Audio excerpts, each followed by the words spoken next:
a former three-time MLB All-Star and a current analyst at the MLB Network, Dan Plesac. Jason, if you want to do this again, postseason edition, you have my number. You call me, we'll get that done. That was all the way back in July. Now here on October 21st, 2024, the World Series matchup is set. The New York Yankees versus the Los Angeles Dodgers will be your World Series matchup here in 2024. And to preview what exactly that series has in store, we will be joined by MLB Network analyst Dan Plesac for the 4th edition of Monday Madness. Dan, how are we doing? Doing well, Chase. Actually, you're catching me at a good time. I'm driving into MLB Network. I'm pulled over on the side of the road. So for all your viewers and listeners, I'm not driving. I'm pulled over in a parking lot. I'm heading into MLB. We've got about a next, let's say 2 weeks. The baseball world's going to be rocking and rolling. Yes, it will. I'm so excited for what that rockin' and rollin' has in store. But I just think it's funny, right? The entire year, we talk about it on the show. Everyone's raving about the parity in Major League Baseball. Parity, parity, parity. All of these great teams, all the different possibilities. And it turns out that the top 2 seeds, the top 2 teams in the MLB that kind of emerged themselves in August and September, the 2 number 1 seeds and the 2 teams at perhaps the 2 biggest markets in this game are the ones that meet up. It's so funny how unpredictable baseball is. Yeah, it really is. You know, I guess for the casual fan or, the hardcore fan, this is kind of the clash of the Titans, right? You've got Ohtani, you've got Betts, you've got Freeman, you've got Judge, you've got Soto and Stanton. Somebody's going to have to be the villain. Both these teams right now were stretched really tough. I thought the Mets gave the Dodgers all they could handle. And, man, the Guardians, did they push the Yankees to the limit? Those last 3 games, Guardians-Yankees, were as epic a 3 baseball games as you'll ever find. And everybody knows that big 3-run home run by Juan Soto. What a way for the Yankees to go. And listen, if you're looking for the best 2 teams, I think these are the best 2 teams, Chase. The clash of the Titans, it's about to start. You know what Chaz Chisholm said? Pay him all that money. Pay him whatever you need. As we're saying in the postgame press conference, I think that's what the Yankees are going to want to do. You see what Juan Soto does? Unbelievable. You're right. And those final games between the Yankees and the Guardians were absolutely insane. I was going to ask you the main things that stood out, but you mentioned Juan Soto and Giancarlo Stanton and all these other Yankees that have been stepping up in the lineup.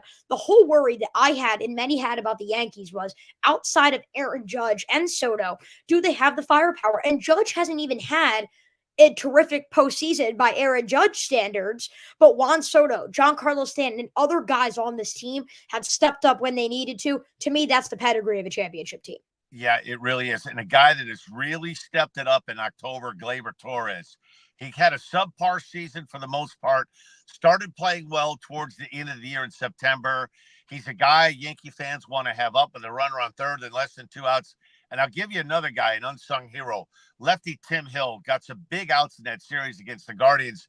He's turned himself into a force. Luke Weaver, in my opinion, the best reliever still left in the game of baseball. He had one really spotty game where he gave that home run up to Noel, that game-tying home run. But, boy, this is going to be a really good matchup. And look what Tommy Edman did for the Dodgers. This was a guy they acquired at the trade deadline. He was injured most of the season. Some might say Tommy Edman was the single biggest factor why the Dodgers end up beating the Mets. Let's talk about what exactly stood out from the ALCS and NLCS series. You had the Mets moving on to play the Yankees. You thought the Mets were winning that series in 6. Instead, it's the Dodgers who win it in 6 with a dominant 10-5 win. Last night, Yankees on the other end. You said Yankees in 5 for a while. You were correct. Yankees won it in 5. What were the 2 things that stood out, especially from the NLCS series, which you had going differently initially? Okay, I was a little disappointed. I thought Minaya would throw much better in Game 6. He was struggling from the get-go. I thought the one edge that the Dodgers had, that the Mets had over the Dodgers, was in the starting pitching department. I think 2 things really stuck out to me in this series. One, the strength of the Dodgers bullpen, the ability to shut the Mets down when they needed to. They have some young, old, experienced arms, guys that have been there before. On the flip side, it seemed like every time the Mets brought in a reliever, you were kind of holding your breath. But I will say this, Edwin Diaz pitched really well in that series, but Maton struggled a little bit. Stanek at spots was really good. The Dodgers bullpen was just better than the Mets bullpen, and I was disappointed. I thought Manaea would pitch a lot better in Game 6. I was wrong on that one. I felt that the Dodgers could win if the Mets could win Game 6, force a Game 7. All the pressure then really lands on the Dodgers, who had a commanding 3-1 lead. If the Mets could have tied it, it didn't happen. But this goes to show you how good the Dodgers are, right? Last couple of games, they didn't even have Freddie Freeman in the lineup. So, that's a guy, hopefully he's going to get 4 or 5 days to rest that sore foot. If he's close to, let's say 80%, he's hobbling around pretty bad. It's going to be a great matchup. Both these teams can hit. Both are patient. Both have strong bullpens. Both have a lot of question marks in the starting rotation. So it's going to be an interesting series. It will, and I feel like the two teams, it was always the Yankees and the Dodgers, I think, to begin with, before the season, during the season, and now in the postseason. But I think a lot of people had the concerns, right? Can the Dodgers do it in the playoffs? Can the Yankees do it in the playoffs? A lot of people thought they were going to have to see the Astros. They didn't have to see the Astros, and maybe not having to see their kryptonite was their way of getting rid of their kryptonite here as they head to the World Series. But the main thing that stood out to me from that Guardians-Yankees series, I mean, the reason why, and the only reason why I thought the Guardians really had a true shot in that series was because I felt they had the more consistent bullpen and just pitching as a whole. But especially in that bullpen, if they can have it a tie game or up by 1 going into those latter 7th, 8th, and 9th innings, that they'd have the advantage because they have Emmanuel Clase. Instead, he allows, 10 runs in 5 games compared to the 5 he allowed all season. What went wrong, right? You were a relief pitcher in the MLB. What happens there for a guy like Clase, possibly the best reliever of baseball, to fall apart when it matters most? Chase, he was tired. He was tired. He was fatigued. The Guardians rode that bullpen hard all year long. Their starting pitching was one of the worst in baseball as far as accumulated innings.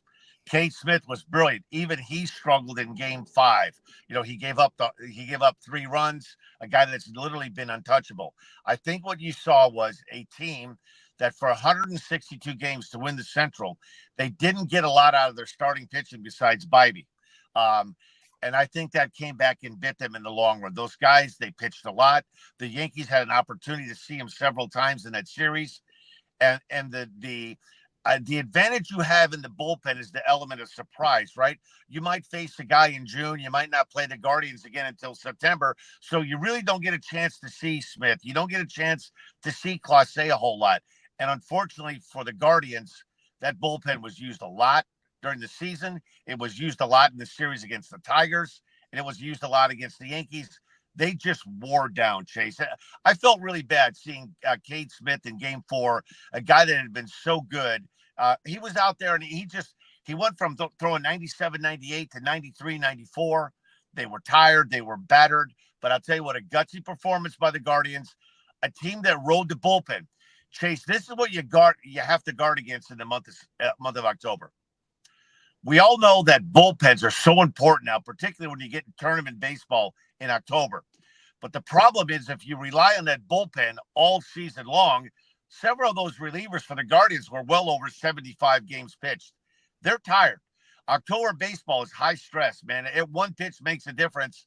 And I think it was just a matter of the Yankees getting to see that bullpen more often, and a little bit I think that the Guardians bullpen was a little fatigued and tired. What does the future hold now for Cleveland and New York? Because I think both of those teams did have a lot of potential. I said for a while on my show that I thought Cleveland was the most consistent, balanced American League contender, and unfortunately they just fell short again, a lot of because of how their bullpen was, as you said, fatigued and just really did not play at the best caliber. But the Mets, I mean, last time we spoke, we thought for sure they were going to the World Series. Even though they were playing the Dodgers, they had just won a dominant Game 2. Dodgers had dominated Game 1. This seemed like a series that would go back and forth, but the Dodgers just seem to control it. So what does the future hold for the Mets and Guardians? Because something that I've been saying for a while, kind of off the record, just to different baseball fans that I've been talking to, is like a lot of people thought the Mets were playing with house money because they were a sixth seed, but this is still a team with a lot of holes that they're going to have to fix. It's a big market. It's hard to get back there. Will the Mets get back? And what does the future hold now for both of these teams after elimination? A lot of question marks. They have several big-time players. Pete Alonso's one. Jose Quintana. Sean Manaea has a player option. And I can tell you right now, Chase. He's opting out of that. He's going to be owed $12.5 million next year. It's a player option. He's going to decline that option. He's going to go out there in the open market. I wouldn't be surprised if he got somewhere around 5 years, $100 to $110 million. He's going to make double the $12.5 million. Does he want to go back to New York? Are the Mets, are they going to be able to pay that kind of money? You would think they would. Quintana, free agent also. Very important part of the year. This is my question with the Mets. Are they going to be able to have a starting rotation like they did last year? One, are those guys going to sign back? And two, if they don't, there's going to be at least two big holes in that starting rotation.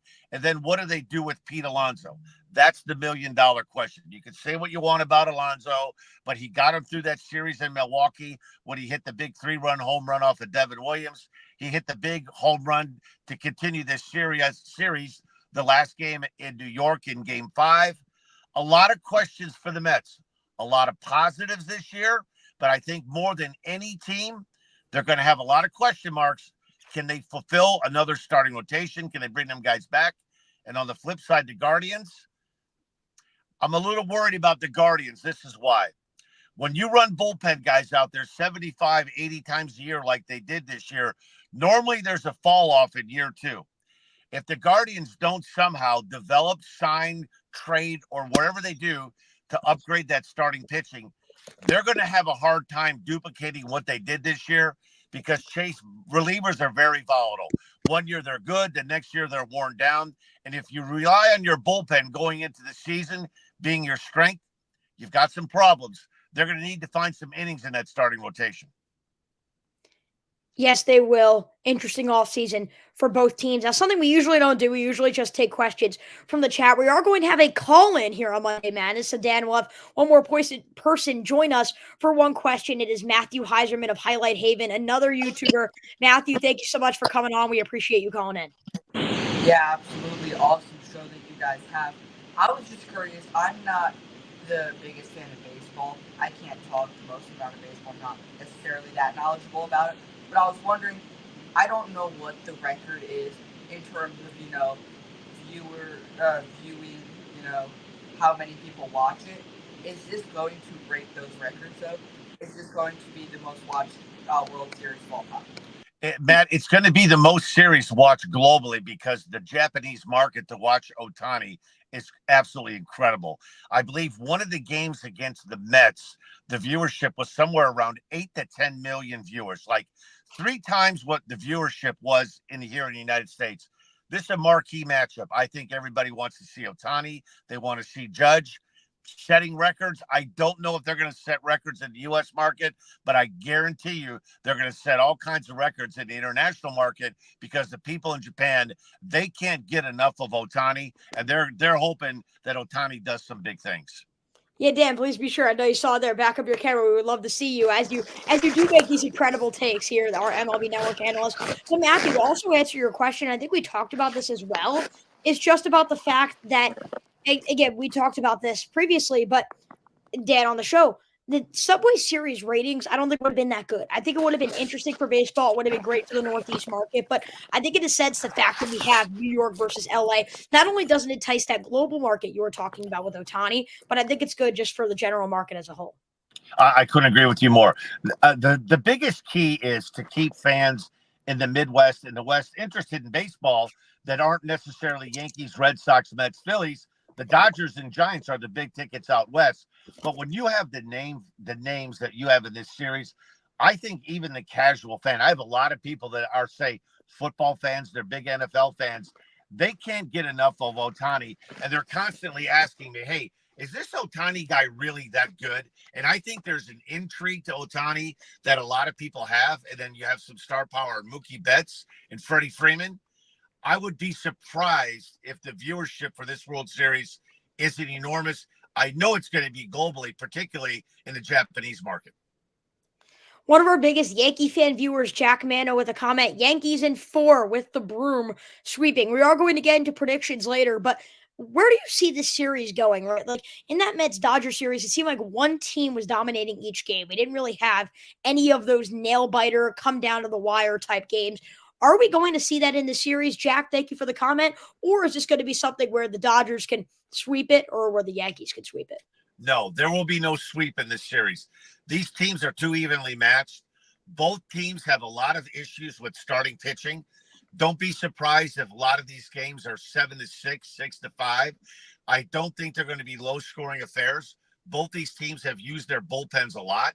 The more you use the bullpen, the more they begin to wear down. The starting pitching, there's some concerns with Garrett Cole. One game he's been great. The next game he's been average. The next game he's been really good. You could say the same thing about Walker Buehler. You could say the same thing about Yamamoto. Even Carlos Rodon. We've gotten to the point now, Chase, where if the starting pitcher gives you 5 innings, we're acting like the guy just threw 140 pitches and pitched 9 innings. You know, the way this game is right now, particularly in the postseason, you almost have to expect you're going to see a minimum of 4 pitchers, and sometimes in a wild and wacky game, you may see as many as 7 or 8. So I don't see this series ending fast. I think there's going to be a lot of runs scored. I think Ohtani's going to have a big series. I think Stanton, Judge, and Soto are going to have a big series because I don't know if the Dodgers have enough starting pitching to contain the Yankees. And on the flip side, I don't know if the Yankees starting pitching is good enough to contend the Dodgers. These are good. I would be shocked if this goes anything less than 6. I see it going 6 and possibly 7. We will find out exactly which team that you have as the better team, which team you have being crowned World Series champions. But one thing that I also want to know, you mentioned Ohtani, you mentioned Aaron Judge. Those are the 2 best players in baseball. I don't want to hear any other debates. There are a lot of great stars in this game, but to me, those are the top 2, and it's not even close, especially when Ohtani pitches. Which of whom do you think is the best player in the league, or do you think that will kind of emerge itself, and we're going to find out that answer in the series? Right now, it's Aaron Judge. And the only reason I'm saying Judge is he plays out in the field over 150 games a year, right? He plays center field. He's an everyday player. That's not diminishing or taking anything away from Ohtani. When you go 50-50 and done something in baseball that nobody's ever done, it catches your attention. Wonderful hitter, can run. Listen, we know he can pitch. I wouldn't be surprised next year when he gets back on the mound. He's probably going to be the odds-on favorite to win the NL MVP. I think it's going to be a clash of these 2 guys. But if you were to ask me right now, if I were starting a team, which of the 2 would you like to have right now? I would definitely say Judge because of what he gives you defensively in center field and what he does at the plate also. It's honestly, I hate having the debate when you have 2 great stars like this because just enjoy both of them, right? They're both great players. But we mentioned this before with the Yankees. It's not just an Aaron Judge show. It's Juan Soto. It's Jazz Chisholm. It's great guys in the field. It's also been Giancarlo Stanton. I know many Yankee fans who complained about him. He makes so much money. He's on this gigantic contract, not doing much. Now we see the reason why he is on that contract. Not just because of his previous play, but the reason why the Yankees keep him. Number 1, because they don't really have a choice. But number 2, they keep him in the lineup because they know he can be that type of player. Jack Mato with a comment again. Do you think Giancarlo Stanton will stay this hot? Because right now he is on fire for this Yankee squad. Yeah, I do. I'm always a little bit concerned now. Both these teams are going to have 5 days off, right? The Yankees are going to have 6 days off. There's always a concern when a guy's seeing the ball really well and swinging the bat well that the time away 4 or 5 days could throw a guy's timing off a little bit. Hey, listen, it is what it is. The numbers don't lie. He's hit more home runs in the playoffs than any Yankee in the history of the New York Yankees, and that's saying a whole lot. For some reason, Chase, he goes through struggles during the regular season. You know, going in as a Yankee fan, he's going to spend some time on the IL, and that's the case almost every year. But I will say this. They wouldn't be in the World Series without Stanton. Judge got off to a slow start, and Stanton carried this team. Some big home runs. Go back to Kansas City. You go back to that series against the Guardians. He's a marquee player. Listen, you know, we were talking about this the other night on MLB Network. This is a guy, he's got a couple years left on his contract. If he stays somewhat healthy, he's going to hit over 500 home runs. You're talking about a guy that's got a legitimate shot to be a Hall of Famer. You hit 500 home runs, and he's done it the right way. He stayed clean, no PEDs. He hasn't had any suspensions. You're looking at a guy that's going to be a Hall of Famer. And I think if the Yankees are going to win, he's going to have to continue to stay hot. And I think he will, because like the Yankees, I think the Dodgers pitching is a little worn down right now, too. Let's talk about the keys to this series. We have many stars, but it's a team sport, and I think that's really is going to be the key. And just talking, I'm obviously in Connecticut, so in school, everyone's going currently crazy about the Yankees. Jack Mano, a kid at my school, going crazy about the Yankees. It is like a Yankees school here in Fairfield, Connecticut.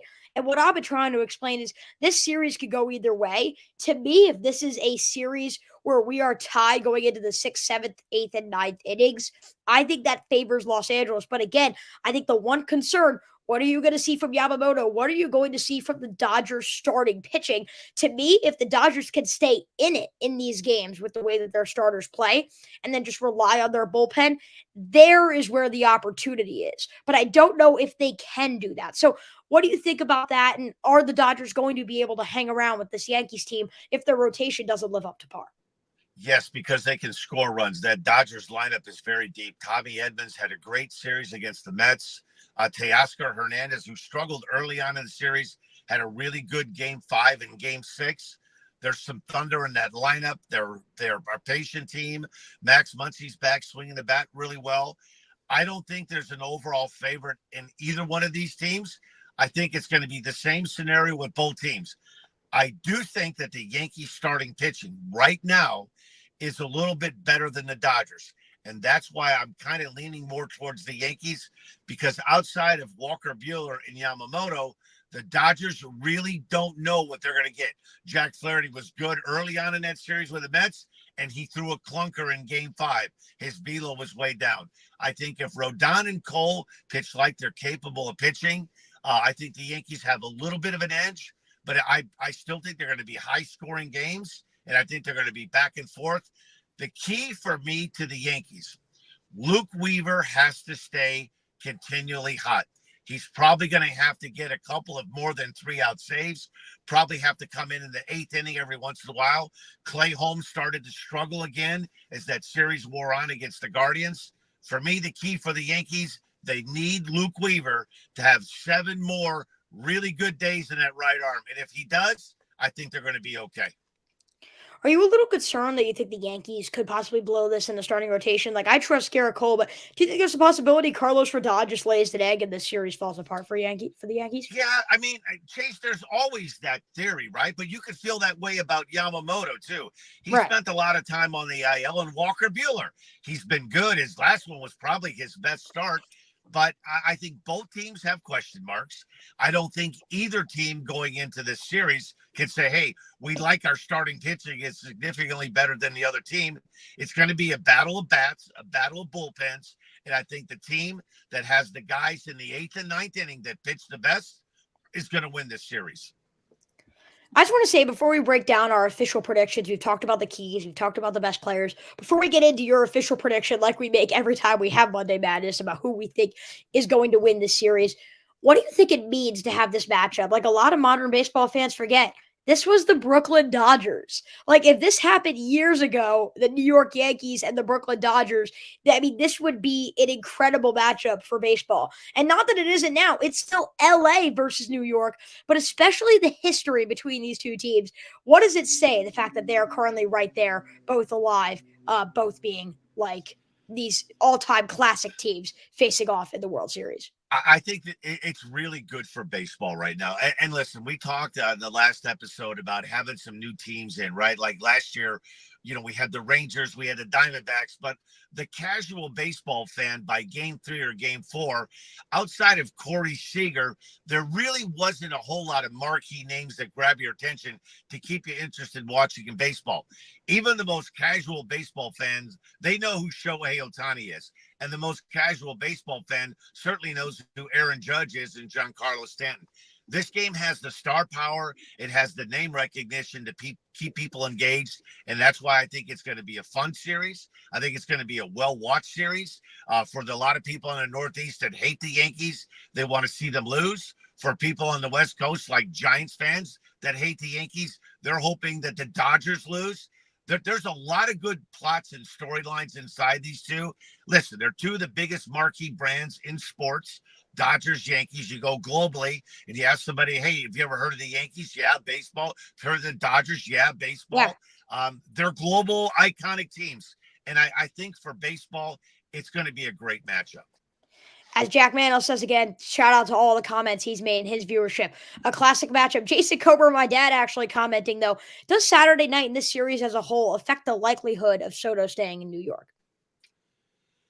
I think yes, but there's part of me that says he's going to the highest bidder. His agent is Scott Boras. He's known for wanting to go out and test the market. And I think if you're a Yankee fan, you're going to find out in December into January how much Juan Soto loves being a Yankee. If he loves being a Yankee, there's a pretty good chance he'll stay in pinstripes. If he's going to chase where the biggest dollars are, I don't know if it's going to be the Yankees. I don't know who's going to be in on him. But when I look at it, you look at the Giants, a team that has a lot of money. They've missed out on the big free agent the last couple of years. I think the Giants are going to be in on Soto. And of course, the Mets are going to be on Soto. So if you're Scott Boras and you're Juan Soto right now, talk about a perfect scenario. You're playing well. You've just carried your team into the World Series, and you have the Yankees, the Mets, and the Giants, three large market teams coming after you. There's a lot of people thinking, is he going to get $500 million, Chase?